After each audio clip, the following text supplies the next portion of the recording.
Thank you so much, Chancellor. For those who don't know me, my name is Phil Bergman, and I'm UIC's Associate Athletics Director for Creative Services and Broadcasting. We're very appreciative to all of you for joining us at this evening's NIL Town Hall. We're excited to now have a panel discussion on the current state of NIL with three experts in the field. Our first panelist is Missouri Valley Conference Commissioner Jeff Jackson. Commissioner Jackson began his role with the Missouri Valley Conference in July 2021 and has been instrumental in the Valley's success both on and off the fields of competition. As well, joining us is Emily Wollet, UIC Senior Associate Athletics Director, Chief Ethics and Compliance Officer, and Sean McDonough, who serves as UIC's Senior Associate Athletics Director for Development. Thank you all so much for joining us tonight. Thank you. Well, Commissioner Jackson, the first question is yours. It's a new world of college sports. How has NIL impacted the Missouri Valley Conference and its member institutions?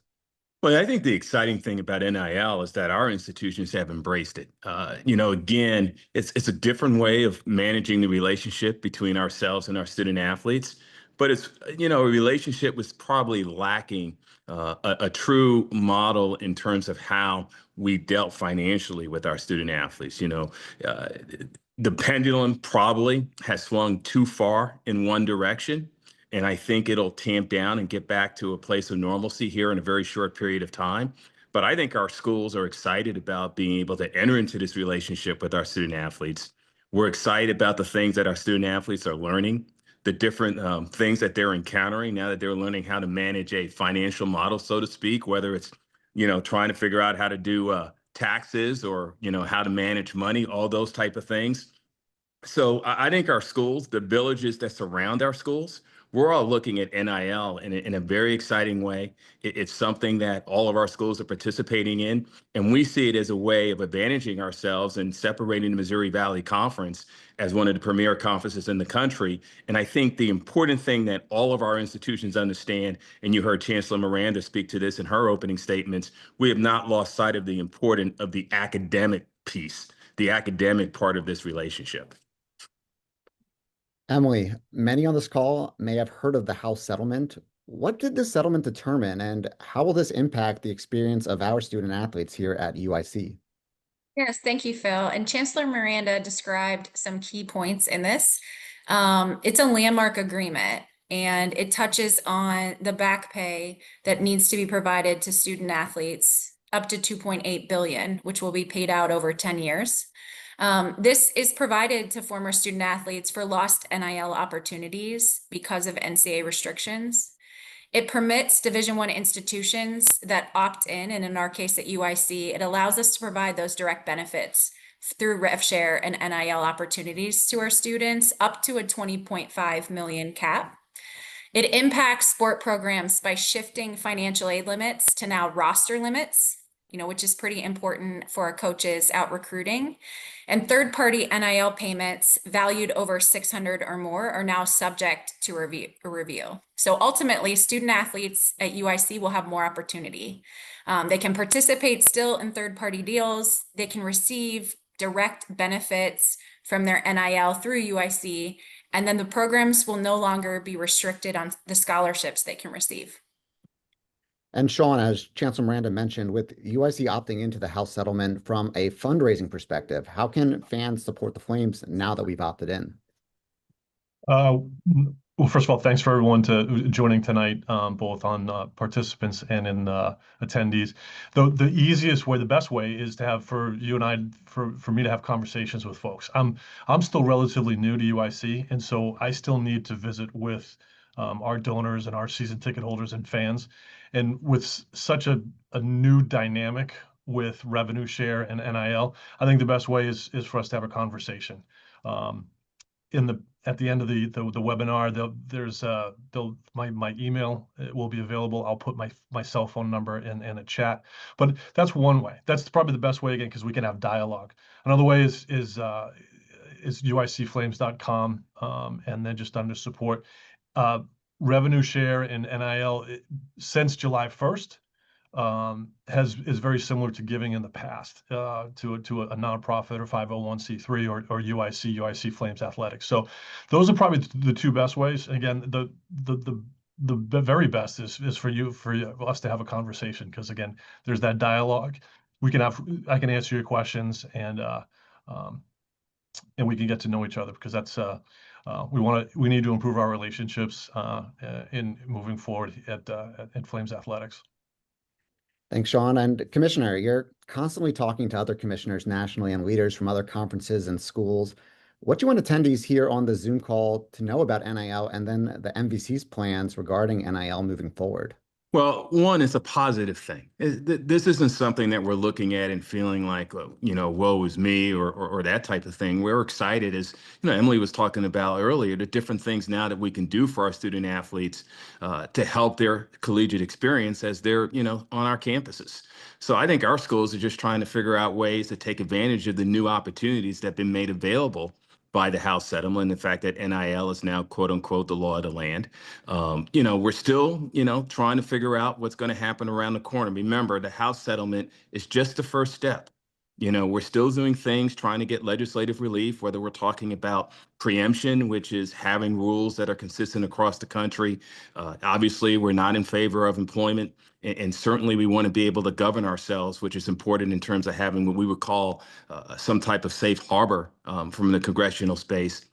But again, with our schools, this is an exciting time because it allows us to compete in a way that in some ways we weren't able to compete like before, because the value, especially the sport of basketball in the Missouri Valley, we're seeing how our schools are investing, how our schools are trying to do what they need to do to be effective in the recruiting. Again, some of this is quite frankly the ability to garner talent to your campuses. And certainly there are now different variables in play in terms of how you do that. Certainly it's going to be the academic piece. There's going to be the coaching piece. There's going to be the facility piece. There's going to be the social piece. This NIL piece is now just one more, leg on that stool that you need to be responsible for if you're going to go after the best student athletes in the country. Thank you so much, Commissioner. Emily, we're at an educational institution. Our goal is to not just educate our student athletes, but also educate those on the Zoom on the nuances that is the House settlement, opting in and opting out. We hear a lot about these terms, opting in. Could you please explain what opting in actually means for those on the Zoom, and what does opting in, how does it benefit UIC?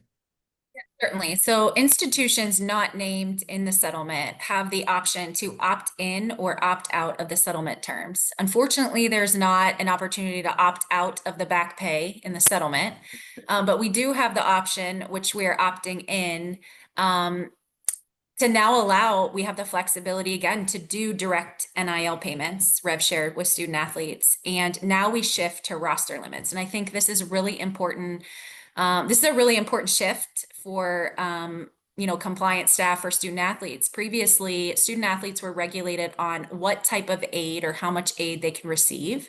Sport programs were limited in how much they could provide. And really now there's no limit. It's now regulated by rosters. And so previously in the space where student athletes maybe couldn't receive an outside scholarship or couldn't accept an institutional scholarship because it would count against athletic limits, now are able to receive that. So I think that opens the door there. I think the other piece is important to note that there's a cap to what institutions can provide, but no floor. And so UIC is not required to provide rev share directly to students, but we have the opportunity to do so. And I think that's where Sean comes in his space, and with the help of support, we are able to provide more opportunity. And that's a perfect transition to Sean and support. Now that UIC has opted in, one, those on the call might be wondering, how does this impact our collective? And two, can people now give directly back to the school? 100%. So the collective, I'll take a step back and just briefly, the definition of a collective prior to July 1, we needed a third party in order to deliver rev share or NIL to our student athletes. With the House settlement and after July 1, that the barrier was removed. And so now from a university and an athletics department standpoint, we can now share and provide NIL to our student athletes directly. So the collectives, our collective will probably, we won't utilize it as extensively as we have in the past. I think some of the programs that might be more recognizable from maybe a football standpoint, and some of the more prominent names that you would recognize from an athletic standpoint. They may utilize collectives still for their student athletes, but our collective will be probably have a diminished role. And so the other part with that is, prior to July 1, if you went through a collective, your investment was not tax deductible, and now it is. And so that's the biggest change, is for investors and donors. We're still impacting our student athlete experience. We're still impacting our student athletes, our scholarships. So that's probably the biggest. One of the greatest news for me is that tax deductibility, because as a fundraiser, now we can invest more in our student athletes and our sport programs, and with the help of our investors and donors, grow that share. I do want to clarify one thing. Emily did a great job, but one of the things, I think there's a misnomer out there. I've heard early, pardon me, from some of our donors. Not every student athlete. They're saying, I can't believe every student athlete is going to receive some NIL or rev share. Not every student athlete will. They have the opportunity to, but I think that there's a lot of folks out there saying, I can't believe, there's 300 student athletes, 305 at UIC, that they'll all receive some compensation. The opportunity is there, and we want to keep the doors open for all of our 305 student athletes. But I do want to share that that's not necessarily true. And I think that's at every university. Not every student athlete will be compensated, but their opportunity is there for sure. Thanks so much, Sean. We're doing great on time, so we're going to actually have a few more bonus questions right now. So, Commissioner, we'll go to you first. And, okay. College sports are evolving fast, and not everyone sees this as a good thing. What's your message to those who are skeptical or maybe feel like something's been lost? And how can, as you say, there's an exciting opportunity, how can they start to see this opportunity of where things are heading in this post-House settlement world? Well, collegiate athletics has always been about the name on the front, not the name on the back, and nothing has changed. The interesting thing for a conference like the Missouri Valley is, I had the opportunity, Phil, about a month ago to be in Omaha, Nebraska, watching Murray State play in the College World Series.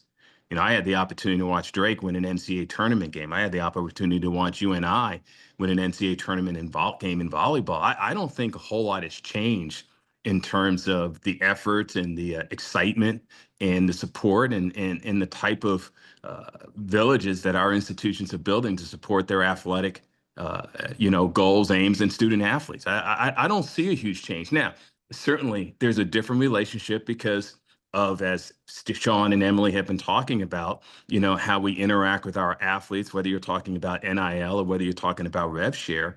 But, I think when you turn on your TV in November and you're watching a basketball game, I think the people in the arena are having the same excitement, feel the same thrills, and the student athletes are having a very similar experience to what they were going through 8 or 10 years ago. So, yeah, it's a little bit different. But in Valley, I don't think a whole lot has changed in terms of our pro-competitive aim, so to speak. Thank you so much, Commissioner. And Emily, in this new post-House settlement world, something that student athletes are now also going to have to deal with, along with revenue sharing, is taxes.